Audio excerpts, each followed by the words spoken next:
All right, welcome everyone. We're Semblance of Sanity. I'm Caleb. I'm Jacob. And we're here for One Outs, episode 17. All right. Oh boy, the cheating BlueMars team. Yes, BlueMars.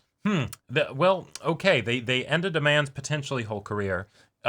So what will they do against the Lycaons? Yeah, the Lycaons have Toa. The owner has basically made new contracts to cover for the fact that the One Outs contract is very much a one that he's losing right now. Yeah, he's in the red just a bit. So, therefore, he's going to make much easier to benefit from contracts that then indirectly or directly help the One Outs contract. So it's a really good bit of shenanigans that I appreciate from the owner because while he is buddy, squirm. Right, while he is not a likable character, there are elements of his competence that make him a genuine threat to Toa. Exactly. He is actively trying, and really, he's the underdog. You know, so I mean, yeah, for the most Toa, part, he is, but in the other ways, he's not. And I think this is where it's going to be interesting to see Toa deal with a team that probably will be using a lot of the same tactics in that they have money, they have an organized setup for however they're cheating, and also this is something where they are probably willing to do anything to win. In the same way that the owner, the Lycaons, is willing to do anything to not pay Toa the exorbitant salary that he's built up already. Yeah. So, this is gonna be interesting. Oh yeah. Yeah. So y'all. Oh yeah. Well, just in addition to the regular baseball stuff that's weird, like seeing this knuckleball relief pitcher just frustrate batters and stuff. Yeah. So y'all, without further ado, let's get into this. やばい。こいつらゲームを振り出しに戻されたショックから立ち直ってない。おい、いつまで落ち込んでる。まだ同点じゃねえか。この回1点取ればいいんだ。Okay. Yeah. Totally looks like Dio with like longer hair. マジ？同点の場面にウィリアムスなの？結構。切り札は先に使った方が負けなんだ。な、特注。ウィリアムス、マウンドの感触を確かめるように投球練習に入ります。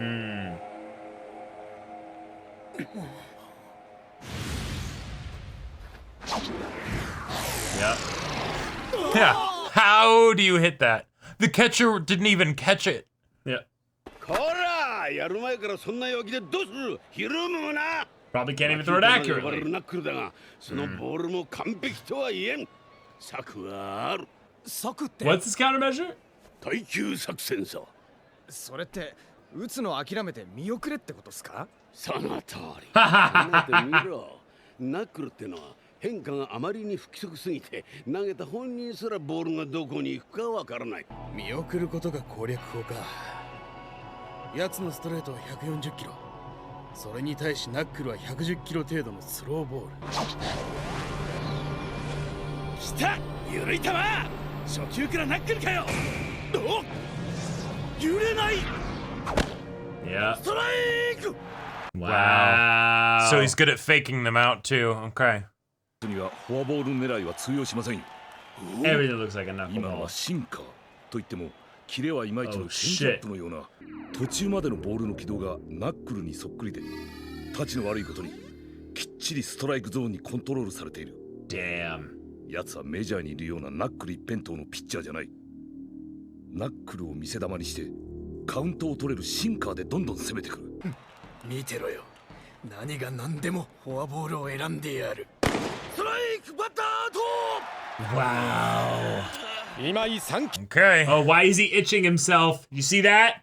See that shit? Oh. Telling ya, the grass. しかしファール小島、ウィリアムスの投球に全くタイミングが合いません。カウント 2&2 と追い込まれました。 Okay. 第5球投げた。 Fastball. Oh. Knuckle. 緩いボール。ほら見ろ、やっぱりナックルだ。 Wow. Yeah. あの球分かっていても打てない。 You were swinging right where it should have gone. あのナックル。気を落とすな。まだ負けたわけじゃないんだぞ。 It's a tie game. 次の向こうは7、8、9番の And Toa not pitching? 抑えれば延長戦。となれば What? ウィリアムスにはスタミナの問題が。ピッチャー長谷川、足が上がった。投げた。打った。 Oh wow. Okay. Ground roll double. 悪い。今のは俺の配球。 Someone that late in their lineup was able to do that. 1、2球様子を見ればよかったな。長谷川、気を落とさず行こう。初戦向こうは下位打線。残りはさっさと打ち取ろうぜ。 Yeah, yeah. Yeah, here comes the fans in the stadium, yeah.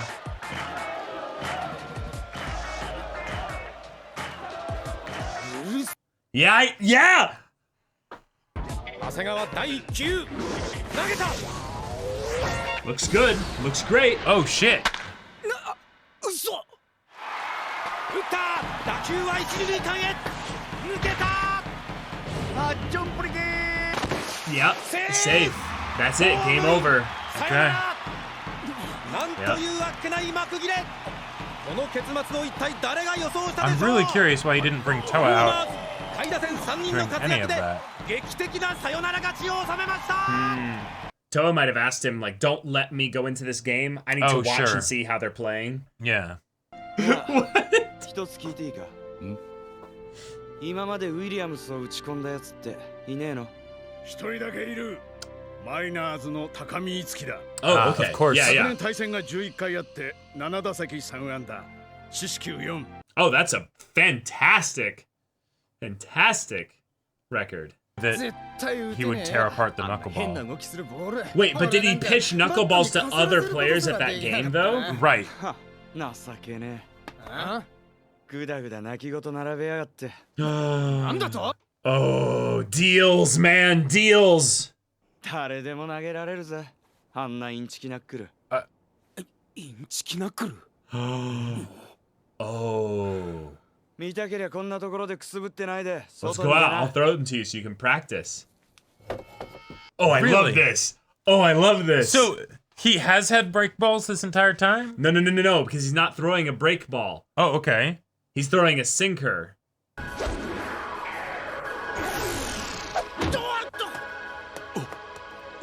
Oh, shit. 揺れた。特注。お前ナックル投げられるのか。んなわけねえだろ。インチキナックルだって言った Yeah, ろ。 it's not a real knuckleball. 騙されてるんだよ、お前らは。ストレートにせよ変化球にせよ、ボールにはどこか And の it tells you 方向に which スピン direction が it's かかっ going て to いる。 continue moving そのスピ based ン on が how it 均等 spins. な空気抵抗を生み、 Yeah. その力でボールは徐々に曲がっていく。ところがナックルはほぼ無回転のボールだから空気抵抗が生む力はほとんど発生しないんだよ。そうだがこの揺れは回転が1回転を超えるあたりから消えてしまう。なるほど。そこから先はただの変化球と同じってことか。と Oh. ころがよ、不思議なことに回ってるんだよ。ウィリアムスの球は1回転と言わず5回転も6回転もな。何度見ても動いてるんだ。ボールの縫い目が。揺れているのにボールは回ってるっていうのか。それに奴はマリナーズの高みにはナックルを投げていない。どう見るこの事実を。そうか、高みにはボールの回転を見せられないってことか。どういうことよ。そんな天才には放れないんだよ。あのボールは He'd tear it apart and then everyone would ナッ know. クルと言いながら回転がかかっているんだから。行き着く結論はただ一つ。奴のボールはナックルじゃない。にもかかわらず揺れる。つまりナックルの原理以外の法則でボールを揺らす。これはボールに釘が刺さってるぞ。釘？ What? そう、それが揺れるボールのトリックさ。 Oh, このボー shit. ルは片側半分に数本の釘を差し込んである。これによって片側に重心がずれてしまってるんだ。言われてみればウィリアムスのボールの揺れ方にそっくりだ。なあ、特使。これだとキャッチャーがピッチャーにボールを返す時も揺れるだろう。その時は移動した重心を前にしてスクリューをかけるように投げればいい。Why they have so much trouble when they're not on their こんなボ field. ール本番のゲームじゃ使えねえだろう。そうだぞ。バカだな。そんなボールなら誰にだってすぐ気づかれるさ。ボ Oh. ールの重心をずらす方法はいくらでもある。 Okay. Oh. 最も手っ取り早いのは注射器のようなものであらかじめボールの内部の片側にだけ水 Wow. Oh, that's Okay. old school. Dirty. 信じられない。 All right. But yeah, they would use the same ball or like 2 balls in a game, so you could do that kind of shit. 大体よ、いくら見かけが同じだからって重心のずれたボールなんて触ってみりゃ一発でわかるんじゃねえか。プレー中に審判や俺たち攻撃側が Wow. ボールを触るチャンスがどれほどある。審判はキャッチャーが求めるボール交換、攻撃側は三塁ベンチへのファウルゴロ以外触る機会はない。くそ、おとなしそうな面して汚いイカサマやりやがって。あいつらおいどこ行く水口 Oh. 決まってるじゃないですか。ウィリアムスのとこですよ。バカかお前ら。 Yeah. That's how you get thrown out of a game. Uh huh. ウィリアムスを見つけ出しても暴力なんかじゃ聞き出せねえよ。殴り込んだお前らが問題にされるのがオチさ。 Yep. 腹が立つとすれば連中のやりたい放題を許してるお前たちにだな。何 Oh wow. お前らとんでもない思い違いをしてる。勝った負けたの世界ではな、イカサマだの反則だのってのはその不正があらわにされて Yeah. 初めてそう。 It's only cheating Yeah. if you get caught. Oh, he's spitting. He's spitting. Let's go, Toa. It's sad, but it's That's true. Yeah. 誰が間抜けじゃこら。じゃあ聞くが、試合中に小島が連中はいざとなったらイカサマでも何でもやる。お前らに忠告したのに、ウィリアムスのボールにわずかでも疑念を抱いたか。Yeah, no one could have seen that coming. So just let's suck it up and win the next game. もしウィリアムスが高みに投げてたら確実にあの偽ナックルを見破っていただろう。お前らと違ってな。 Is it possible for the batter to お前 request ら a に ball は何の change? ためらいもなくポンポン投げ No. 込んでくるんだぞ。 Although I suppose even if it was, they don't have to use that in the next game. They そろそろ気づけよ。 already got them one game. お前ら全員連中に舐められてるってことに。 Okay. 徳地、一つ教えてくれ。俺たちじゃ勝てないのか。はあ、一泡吹かせてよ。それには気を緩めないことだ。 Yeah. This little track here. 相手の心の隙に剣を突き立てるってことなのさ。全神経を研ぎ澄ませ、絶対に隙を与えるな。 Uh huh. できるか。 What you need to do is get good. Yeah, yeah. この俺があいつらに剣を突き立ててやるよ。 All right. All right. I like this. Okay. Because in some ways, this is something that's like, it works so well in other contexts. Okay, no, hold on just a sec. Oh, yeah. Turn off your phone. Turn off an alarm just in case the reaction after this goes a bit long. Oh, yeah, yeah. Shouldn't be too long. Okay. All right. So we got ourselves a situation here. We do indeed. They're injecting water into the balls, or they're doing something to offset the center of gravity of the balls enough so that a knuckleball that should not spin that much ends up spinning a lot more in erratic ways based on the science of the way a knuckleball works, creating a very erratic pitch that looks like a knuckleball for the points where the batter can see the ball. But And then surprise, it's not. when they keep watching the ball and they go in for their swing, the ball starts to do all kinds of things, and that throws off a batter entirely. Because I love that whenever they break down how the players are dealing with a really intense problem here, it's all happening under the span of like tenths of a second, which means that whenever this is happening, you have to assume the batters are used to a pattern of, okay, I am dealing with one of 30 scenarios, and thus, as long as I'm keeping my vision on it, I can isolate it down to now I'm dealing with one of 3 scenarios. Right. It feels a lot more like educated guesses based on a wealth of past experience than actually going off of their perceptions as the event happens. They see the things that basically make them think, okay, this is how it's going to go. Because the amount of time that they have to decide before they swing, like you can't really change what you're doing mid-swing. That doesn't really work. It doesn't work. And with how fast the ball travels, most of the decisions are going to be when the pitcher is making the motion of the pitch and when the ball has like just left the pitcher's hand. You know, it's not necessarily going to be when your bat's about to make contact. Right. So, yeah. Yeah. But the fact that the balls were, or at least one of the balls, at the very least, for that inning specifically, was finagled with in this way. Yep. Calls into question everything. There is literally nothing off the table at this point because the ball is sacred. It is literally the basis upon which the game of baseball works. Wait, but what about like Deflategate? You know, you just make it have a little less air in there, and but that's the thing.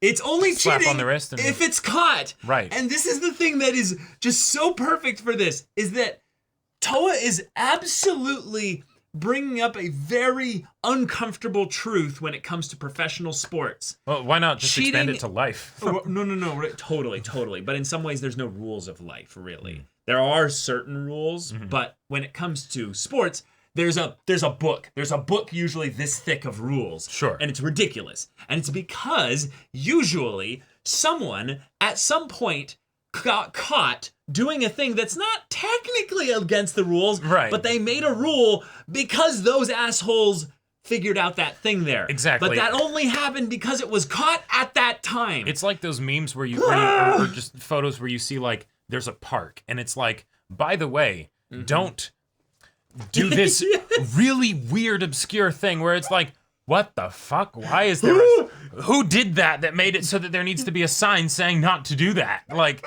you know. What's the male Karen equivalent? Like a Steve or Brad? something? Brad. Why? Oh, wow. Why? Brad works. Yeah. Brad, you know, like, or what have you. Some like kind of equivalent there where it's like it said not to drink the water that comes out. There was a sign saying not to drink the water. Are you aware that your waste or that your reservoir has waste in it? Yeah. So I made some tea out of it and now I have an infection. Yeah. But okay. All right. In some ways, this is a very simple episode. Yes. Because the Lycaons lost. They had Kojima go toe-to-toe with the pitcher for a bit. He had two very like nice-looking foul balls where it was like, oh shit, if that was in bounds, he was swinging for the fences there. Yep. So on some level, the pitcher is beatable. He's absolutely beatable. But when he throws the knuckleball, which I'm glad that they're bringing up isn't a knuckleball. It's a deception on top of a deception. Like a knuckleball is hard enough to hit as is, right? Because it does do that, that thing. Right. The main thing that I like about this is the reason why a knuckleball is still not a very common pitch in professional Major League Baseball is because it's thrown so slowly. Right. That the batter gets way extra time in terms of like actual ability to follow the ball all the way in. And most batters, like the good ones or what have you, they're watching that ball literally all the way till it hits the bat and following it all the way out. Like some of those batters are so good, they'll tell you like, I'm gonna hit it to the left center, just to the right past the shortstop. Right. And I'm guaranteed to get a first base hit here if it's a fastball. If they're training to hit 90+ mile an hour fastballs, and then suddenly a ball that's in the mid 70s comes in, that it probably looks like it's moving in slow motion. You know, it's like, oh, cool. This is great. Yeah. And if it's not a proper knuckleball, they'll make the contact and it'll do what it's supposed to do, right? Right, and in this case here, having it be something where you think it's a knuckleball, but it's actually a sinker. It's a knucklier knuckleball, but then it changes into something else, yeah. Right, that much motion is something that I would definitely say would throw off most good baseball players, like even the good ones. Like, they'd be like, right, okay, that's weird, balls shouldn't do that. And I love that we, as watching an anime, go, well, a ball wouldn't actually do that. And it's like, you're right. A regularly unaffected ball would not do that. Right. But maybe it's one with some actual like cheating involved there. I don't know that much about baseball. I don't hear that many stories about baseball. The most stories that I've heard, other than like the, when you're talking about like the oldies, you know, Randy Johnson, yeah, whatever, back in you know, the, like back in the 100 day, years ago. yeah, Ty Cobb, you know, or whatever, right? The modern stories that stand in my mind the most is when you get one of those pitchers that is good enough with the knuckleball that's like all they do, right? Which they mentioned in this episode. Because those people do exist, and when those people come into play, people know about them. They have a reputation because it's you're the knuckleball guy, shit, right? You know, yeah. But and it's great not because even that. It's great because in some ways those knuckleball pitchers, in like in a lot of cases, are not usually that good. It's just that what they'll do is they'll catch players that aren't used to hitting against a knuckleball pretty like consistently, and they'll get a lot of strikeouts. But in some ways, like the coach was saying, a usual knuckleball is actually really hard to control. Right, so you're not necessarily going to be getting in the strike zone all the time. Right, so you can't like literally always just throw a knuckleball, but if you get good at it, you can be a one-trick pony and do that. I know there was a pitcher, I'm trying to remember who it was, but they would alternate in a knuckleball like every once in a while. They were an older pitcher. I'm trying to remember who they were, but I think they had like some like, you know, like thousands and thousands and thousands of strikeouts. But whatever the case was, I used to collect baseball cards, so I kind of have weird stat knowledge in the recesses of my mind. But my second-hand of that is where most of mine comes from. Yeah, and those instances are few and far between.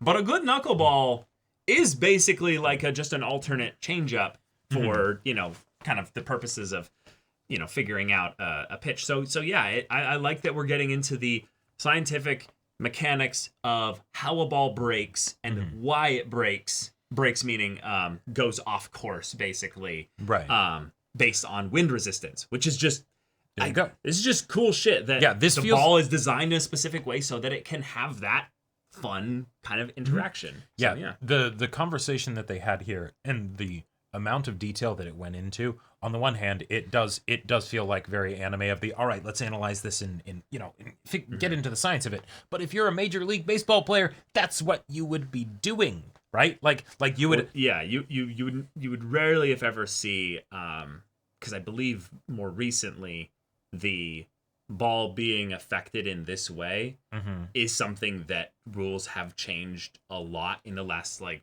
30 years or 40 years or so to make that basically impossible. Oh, okay. There's a lot of things going into baseball nowadays that offsets a lot of the fuckery of the equipment. Gotcha. Like it's very, very hard to do that nowadays. What the problem is nowadays is performance enhancers that don't come up on the pists or blood tests or what have you. Oh, okay, gotcha. Yeah, that's interesting because I figured that was like one of the older issues of baseball. This totally is. No, the performance enhancers, but no. Performance enhancers will always be a thing. It's just what constitutes a performance enhancer. Oh, sure. It's like at some point everyone's semi-doping, but it's just does your doping actually make you different? What's the acceptable amounts of doping? Right? Well, right, but if everyone's doping, then nobody is. It's just the idea that at some point, does your doping actually make you better than anybody else's doping?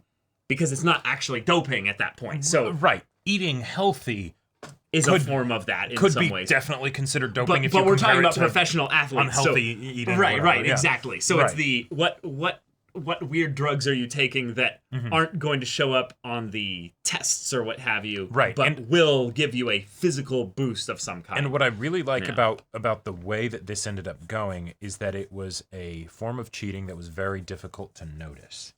The idea that this team is being careful with when they cheat, I think is really impressive because, or no, not impressive, no.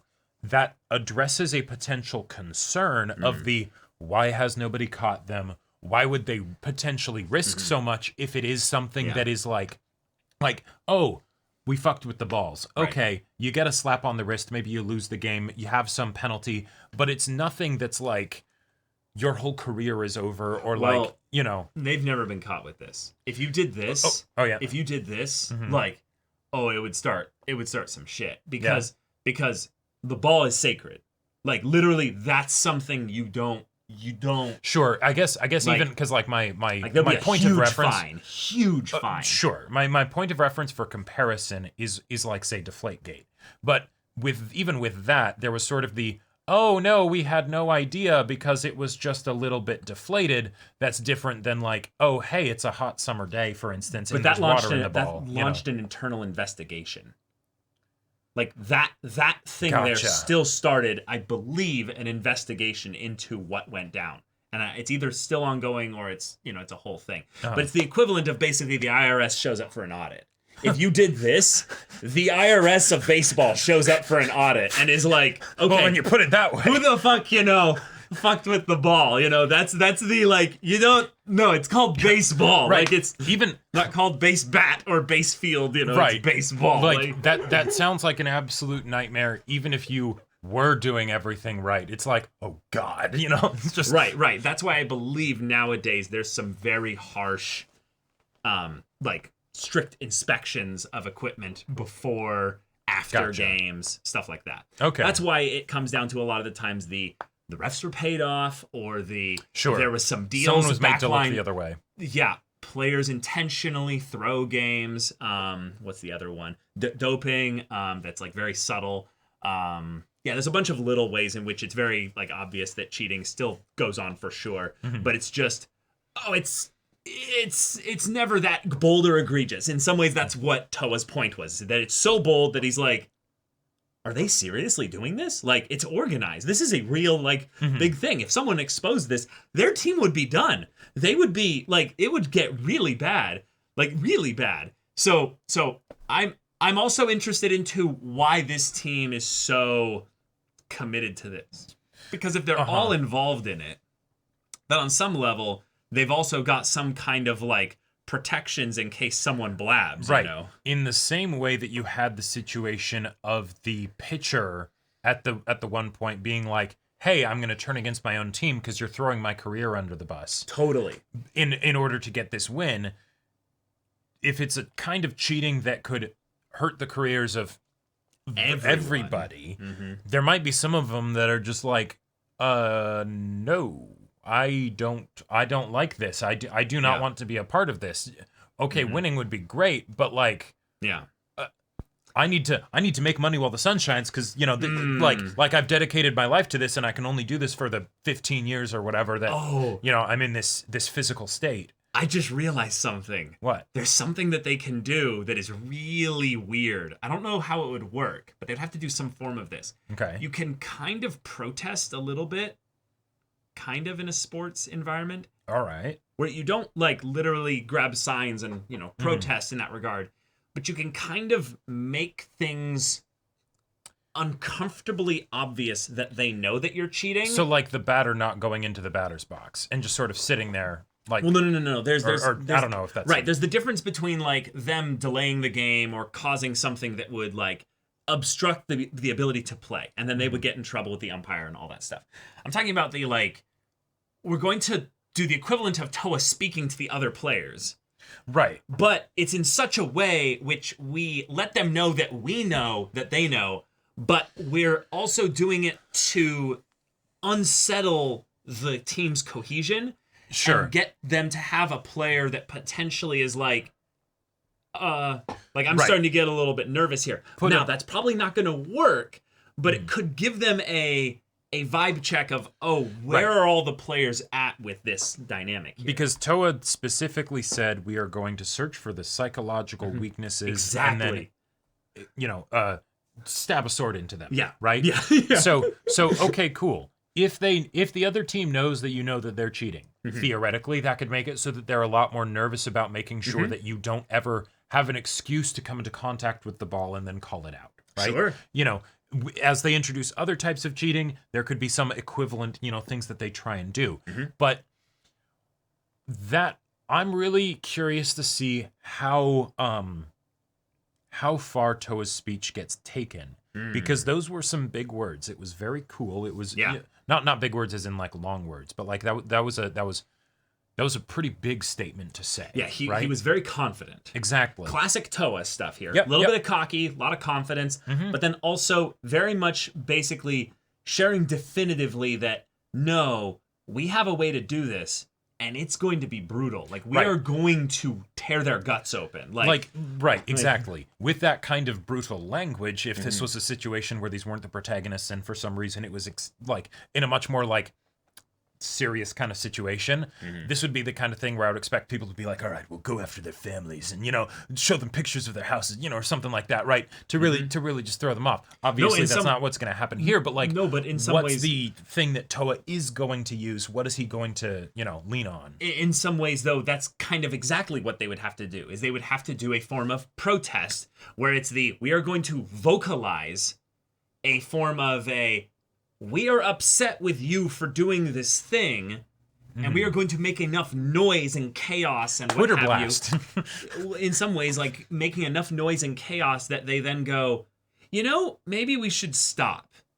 Sure. That's the equivalent of what you're talking about there, but that's also kind of on a, like, just scaled down a little bit. That's what I'm talking about as well, which is just making a bunch of noise, which then reveals the psychological weakness, and then they go, yeah, there, that's the spot. Right. Go and just take that out. In some ways, they have already gotten a little bit of a win, because while the game is over, and so it's over, that's it. They'll probably play 2 more games, you know. Yeah, right, It's they'll play another 2 more classic games. series, It's a way to educate them for future games, but doesn't necessarily help with the previous one.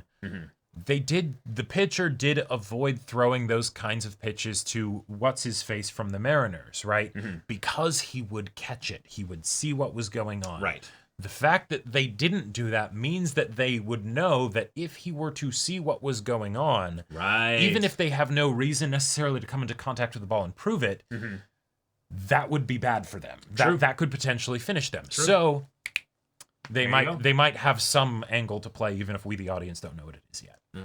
But all right, y'all, thank you so much for watching this episode's reaction and discussion. If you want to see the next episode's reaction and discussion right now, though, go check out the link in the description below for our Patreon. You can get an early access there. You can watch full-length timer reactions there, and all this comes with Discord access, so you can chat with us in the community there about this show, about anime in general, and also be sure to check out our Twitch channel. We stream every weekday. The info's in the description. Yeah, so if any of that interests you, we'll see you there. But until then, we're Semblance of Sanity. I'm Caleb. I'm Jacob. And we'll see you all next time.